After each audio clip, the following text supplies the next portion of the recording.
عزیز طلباء و طالبات، آپ سب کو باقر حاجی کی طرف سے السلام علیکم۔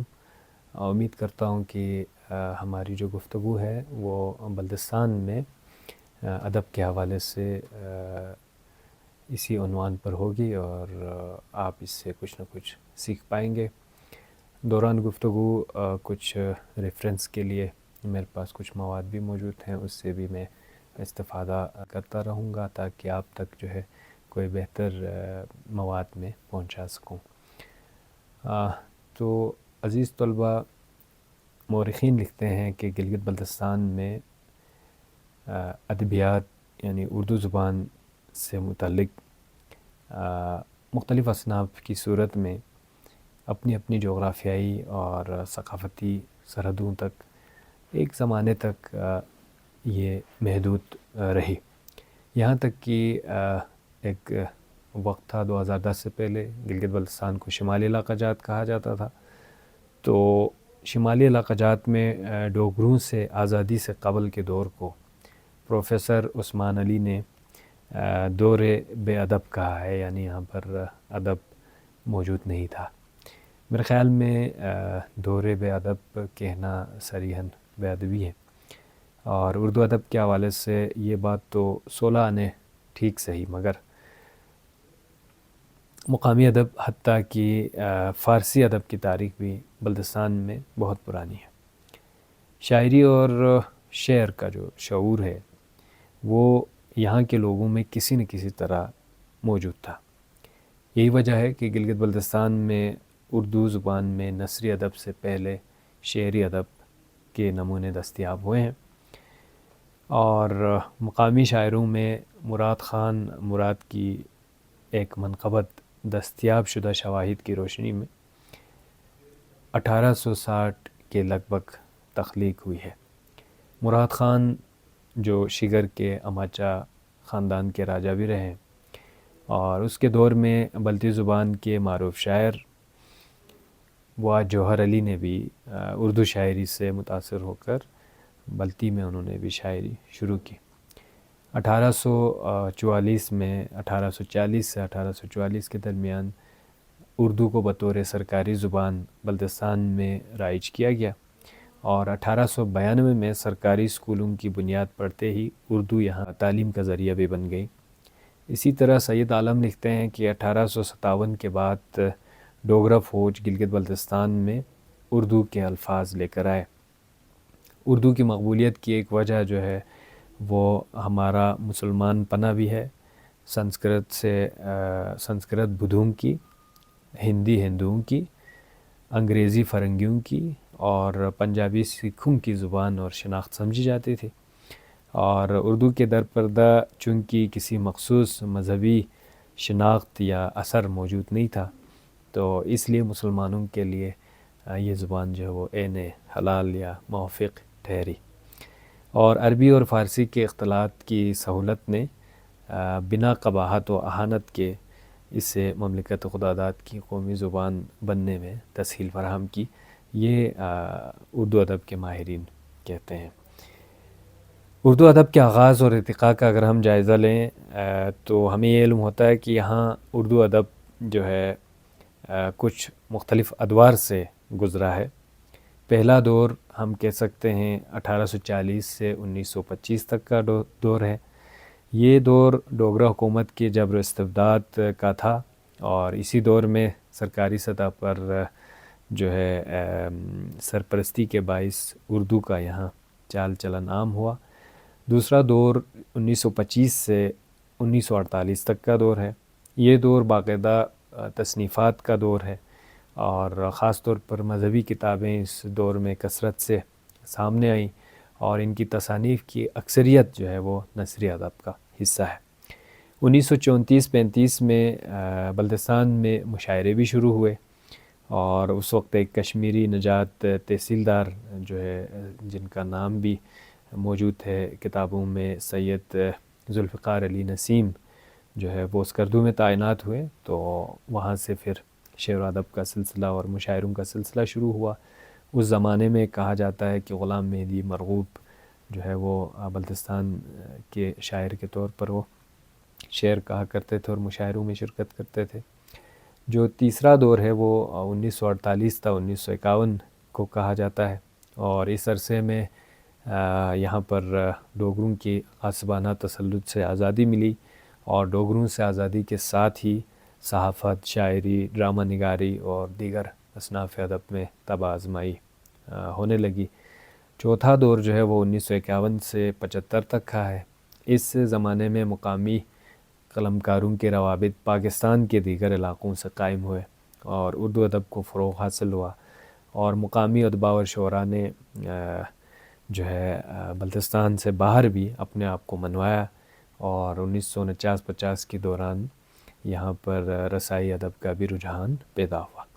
پانچواں جو دور ہے وہ 1975 کے بعد کا ہے۔ اس دور میں شاعری اور نثر کی مختلف اصناف پر طب آزمائی کی جاتی رہی۔ تحقیق، تراجم، صحافت وغیرہ بھی مقامی ادیبوں کا حصہ جو ہے اس میں واضح طور پر دیکھا جا سکتا ہے۔ ادبی تنظیموں کو فروغ حاصل رہا، اور اردو ادب کی روز افزوں ترقی اس زمانے میں نظر آتی ہے۔ اسکول، کالجز اور مدارس کا جال بچھ گیا، اور بعد ازاں تعلیمی اداروں سے مجلے بھی، ادبی مجلے بھی اردو زبان میں چھپنے لگے۔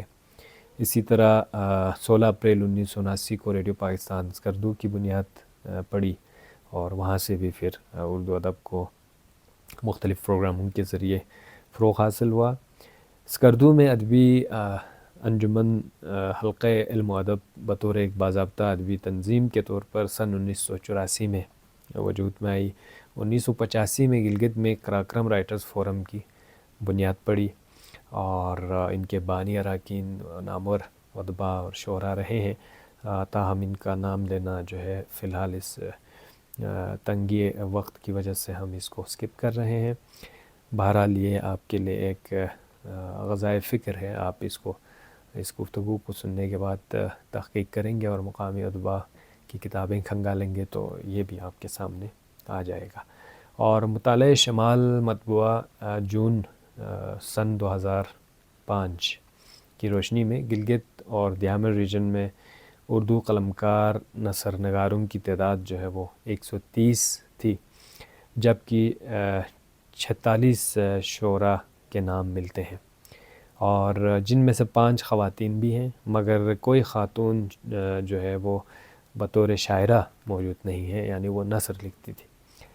جبکہ بلتستان ریجن میں اس وقت یعنی جون 2005 تک جو ہے 49 صاحب کتاب مصنفین، جبکہ 128 شعراء اور 174 غیر مستقل مضامین نگار کے نام ملتے ہیں، اور مصنفین میں کسی خاتون کا نام نہیں، مگر شاعری میں حیران کن طور پر اپی کلثوم بھی مجلو چھوربٹ کا نام ملتا ہے۔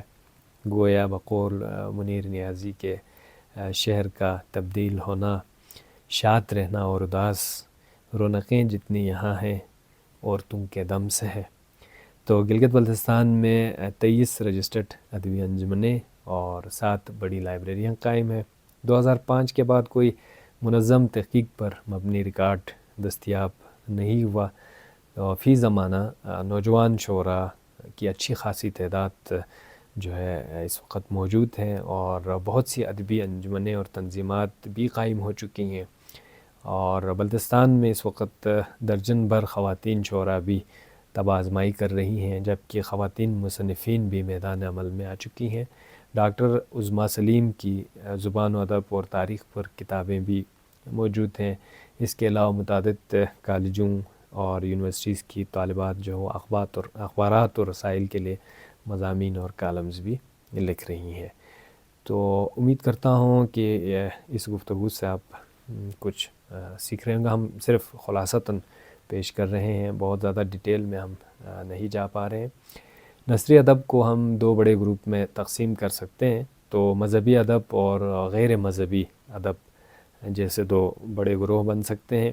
ہر 2 موضوعاتی اعتبار سے اگر ہم بلتستان کے ادبی منظرنامے پر بات کریں تو مذہبی موضوعات پر شائع ہونے والی جو کتابیں ہیں وہ ہر مسالک اور فروعی گروہ ہیں ان میں مستقل چھپتی رہی ہیں، تاہم ان کی تشہیر اور پذیرائی عوامی نوعیت کی نہیں ہوتی، اس لیے اس بارے میں مجموعی معلومات دستیاب نہیں ہیں۔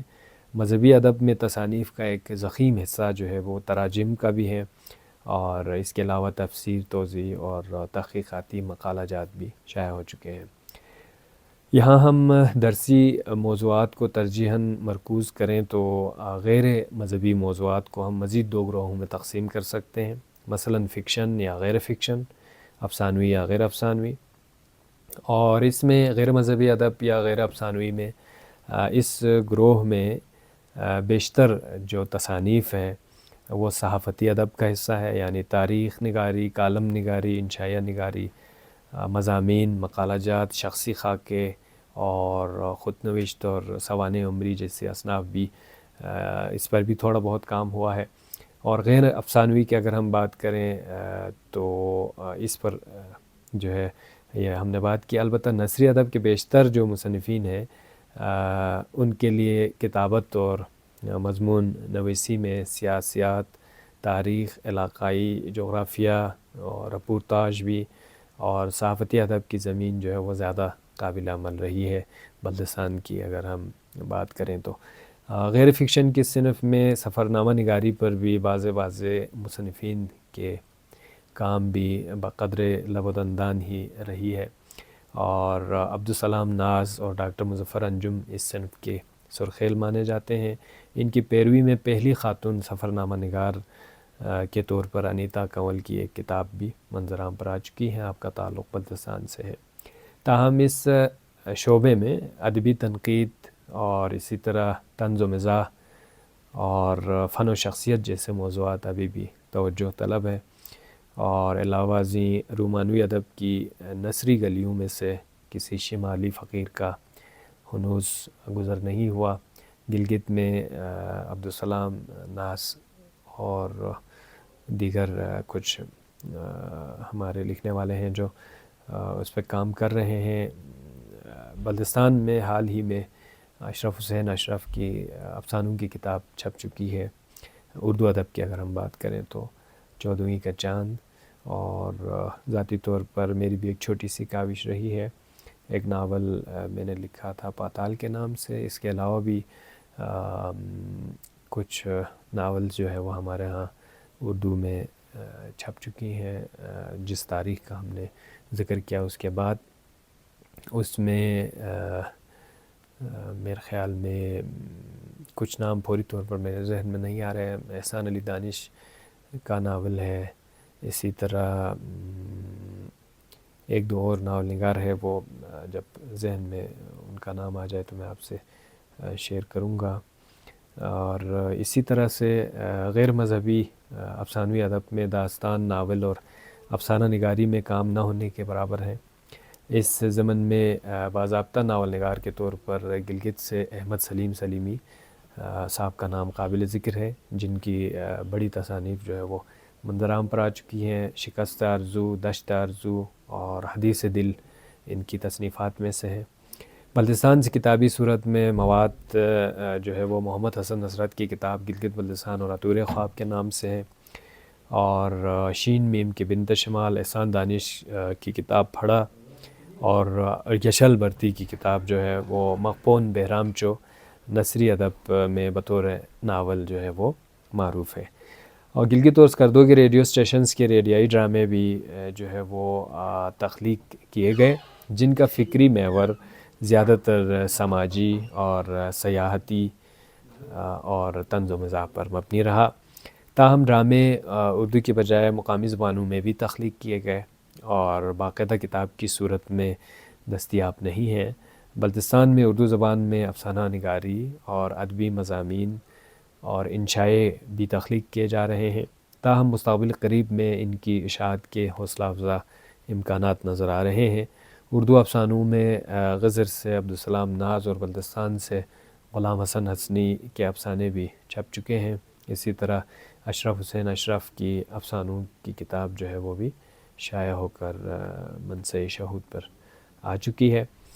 امید کرتے ہیں کہ یہ جو بے ربط سی باتیں ہیں، ان باتوں کی سنگ باری سے آپ کے منجمد دریائے خیال میں ارتعاش پیدا ہوئی ہوگی، اور اس کی لہریں آپ میں بھی تخلیق اور جستجو تخلیق اور تحقیق کی جستجو پیدا کرے گی، اور یقین ہے کہ میری طرح آپ لوگ بھی ہاتھ پر ہاتھ دھرے منتظر فردا ہونے کی بجائے اپنے تئیں کچھ نہ کچھ کر گزرنے کی کوشش کریں گے۔